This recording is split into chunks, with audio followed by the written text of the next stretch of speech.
જયરાજભાઈ આહિર આવી શકે છે 6 તારીખના રોજ જેલની બહાર સૌથી મોટા સમાચાર મળી રહ્યા છે। જી હા મિત્રો, વાત કીધો જયરાજભાઈ આહિર દ્વારા જામીન અરજી મૂકવામાં આવી છે।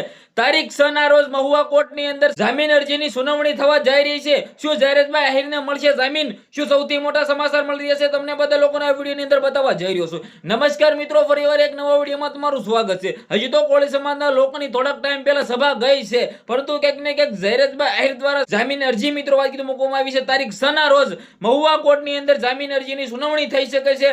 જામીન મળે છે કે નહીં જયરાજભાઈને એ પણ જોવા જેવું રહેશે। જો મળશે તો કોળી સમાજના લોકો શું કરશે એ પણ જોયા જેવું રહેશે। સૌપ્રથમ ચેનલમાં પહેલી વાર આવે તો વિડીયો શેર કરીને સબસ્ક્રાઇબ અવશ્ય કરી દેજો, જેથી હું તમારા સમક્ષ આવા નવા વિડીયો લાવતો રહું। હાલ સૌથી મોટા સમાચાર મળી રહ્યા છે કે જયરાજભાઈ આહિર સહિત 4 લોકોને મિત્રો જામીન અરજી મિત્રો કોર્ટની અંદર મૂકવામાં આવી છે। હવે 6 તારીખના રોજ જોયા જેવું રહેશે કે શું મિત્રો મહુવા કોર્ટ સહી જામીન આપે છે કે ફરી વખત જેલની અંદર ધકેલી દેવામાં આવે છે। સૌથી મોટા સમાચાર મળી રહ્યા છે। તમે બધા લોકો જાણતા છો કે કોળી સમાજના લોકોની હજી થોડાક ટાઈમ પહેલા બેઠક ગઈ છે, એટલે કે ન્યાય સભા ગઈ છે તારીખ 1 ના રોજ। પરંતુ સૌથી મોટા હાલ સમાચાર મળ્યા છે કે ભાઈ જયરાજભાઈ આહિરના દ્વારા મિત્રો જામીન અરજી કરવામાં આવી છે। હવે આ જામીન અરજીની અંદર ક્યાંક ને ક્યાંક સુનાવણી કરશે કોર્ટ। શું જામીન મળશે કે જયરાજભાઈ જેલમાં જ રહેશે? હાલ મિત્રો અત્યારના સૌથી મોટા બ્રેકિંગ ન્યૂઝ આવી રહ્યા છે। આ વિડીયો વિશે તમે શું કહેશો? તમારી શું રાય છે? તમારી જે પણ રાય હોય કમેન્ટમાં અંદર અવશ્ય જણાવી દેજો। વિડીયો બને એટલો શેર કરવાનો છે, સબસ્ક્રાઇબ પણ બિલકુલ કરવા વિનાનું બોલવાનું જ નથી, કારણ કે તમારો ભાઈ તમારા સમક્ષ આવા નવા વિડીયો લાવતો રહો। હાલ મિત્રો જયરાજભાઈ જેલની બહાર આવી શકે છે